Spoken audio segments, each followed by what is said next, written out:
Absolutely. Look, go staking in that secondary, going to safety. Another guy we got. I'm gonna let you go first because we've been talking about it. Quan. He said Joe Wilkes Jr. said, we looked at him in the draft. We wanted him. I mean, there was a reason we were excited last year, Will. Mm-hmm. Unfortunately, it didn't come to fruition during the year, but Deron Bland, second year. Is this going to be a breakout for Quan? Yeah, I think it might be. Let's certainly hope so. Yeah, there's a lot of talk that this could be Dan Quinn's little chess piece. I don't think we have to say the word Buffalo nickel anymore. I think that's out of here, just like position flex was.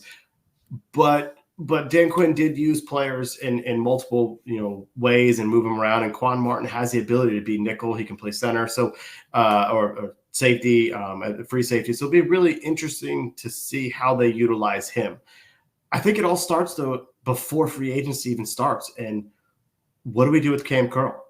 He's a pending free agent coming up here. You could franchise him if you want, pay him a lot. He wants to get paid. He has not shied away from saying he wants his money. I think Ad brought up a good point when he said, hey, he was good in Ron's scheme and Jack Del Rio's scheme. Do we know he's going to translate into this scheme? Right. We don't. Right.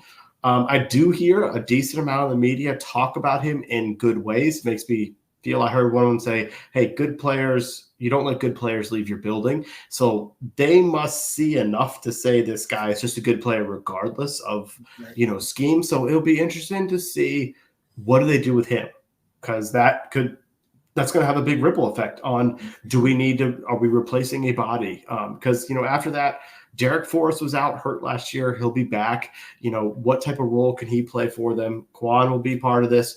We got Percy Butler. I'm not high on this guy. He's a body to me. I love Jeremy Reeves. He's he doesn't seem to get on the field a whole lot. He's a great special teams player. Could they bring in someone like J-Ron Kearse from Dallas? Again, a guy that understands their scheme. Is it going to be someone, so you talked about it, coach on the field? Who said that one? Let's see. Alex wants to keep Cam. Yeah, I'm not against it. I don't know what they want to do. But you get someone like a Kearse who's not a great player, but he's going to be that extension of the coaching staff on the field to help these guys. Do you look at? I think Darnell Savage is going to be a free agent, and I believe he's had some up and down seasons in right. Green Bay. I don't know if they'd be willing to give him a lot of money, but then he also makes some really big plays for them. Is he someone that could come in? I've heard there's talks of Jamal Adams getting released out of Seattle. Well, if you can't get a top middle linebacker, can you bring in someone to lead your team at the back end in the safety position and go after Jamal Adams? I don't know if I love that move, but just kind of throwing out some options out there. Oh yeah. And Jay, shout out to Ab. He was talking about that on their last show that he was listening to, I believe, a podcast or something that was saying that Jair Alexander, Green Bay's corner, might be coming at the end of his contract. Or there's issues with them and him. Yeah.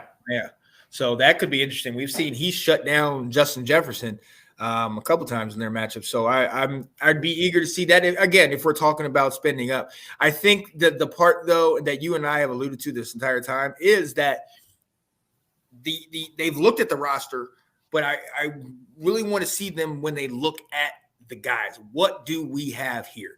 Because once they are able to figure out, okay, what do we have here? We have this. Where can this fit in our scheme? Where can Then we'll start to move on and see, okay, now these people are getting tagged. This guy's getting an extension. These guys are getting cut, And these are the things that will start to shake out. So we'll start to make these pictures will start to become a lot clearer. That's right. Want to pay that over 16 for Curl? If it goes up to 16, but do you want to pay that much for a safety? It's a good question. He probably wants at least 14. Is that right. What they want to do? Who knows? Right, and that's price tags. But what if he's in a different scheme and plays better? He had to play 3 different positions under Jack Del Rio's. What if he's able to just focus on strong safety? Yeah, and that's the other thing. A lot of people on that defense had to do the job of other people. You know what I mean? You had guys that are in that secondary that had to do the job of the linebacker and had to do. How many tackles were our safeties getting over the years, because they blow right through our linebackers, our safeties and corners. So you now if we have this where like Ron said right before he got fired, put up the note in the locker room, do your job. Everybody do your job. Now he don't have a job. Right. But we need to like that. That's it. We need to. That's one of the things that I want the coaches to do. You make sure that this guy can focus on this. I don't have to worry about that. I don't got to worry about that. I'm focused on my job. And if we can get guys to focus on what they're supposed to be doing, then you can start playing complementary football. But until that, I'm going to be worried about, okay, I got my flat. I got the secondary. Oh, shoot. What does Will have? All right, Will's got this flat and that. All right, let me back him up. Oh, wait a minute. I got to stay in my – you know what I mean? You're getting pulled in all these different directions. And that, to me, is a detriment to the whole team. Now the whole defense is having to overcompensate for somebody that's not there. What we're seeing is that some players, before they were cut, didn't go 100%, and it's showing, it's glaring in other locations. Chase Young. So that's what I want. I want everybody on the same page, focused and grinding, because if we all have do your job, those three little words are so huge. And that's something that we got to get back to simplicity, man. Right. Well, what I'm so excited about this start of when free agency gets here is with these guys is they've shown that they're willing to pay for, go get players that are going to be impactful, but also we've got just a wealth of knowledge on this coaching staff now where I feel like we've really been given a disservice of the last 4 years of the lack of a quality staff that Ron had in place. They could draft somebody, but they weren't developing anybody. And you could even say the same thing about Cam Curl. His highlight was his rookie season, and he never really kept ascending. So it's just like it's Ron's whole theme. And so to get some of these coaches with so many years of experience underneath them to really, work with these guys, I just think it's going to be real interesting to see how they piece this roster together. And I'm going in with the benefit of the doubt to say these guys know what they're doing. They know a whole lot more than I do. And so whatever choices they make, whatever signings in free agency or cuts that they make right now, or franchise tagging of players or extensions, whatnot, I'm going to give them the benefit of the doubt. Oh yeah.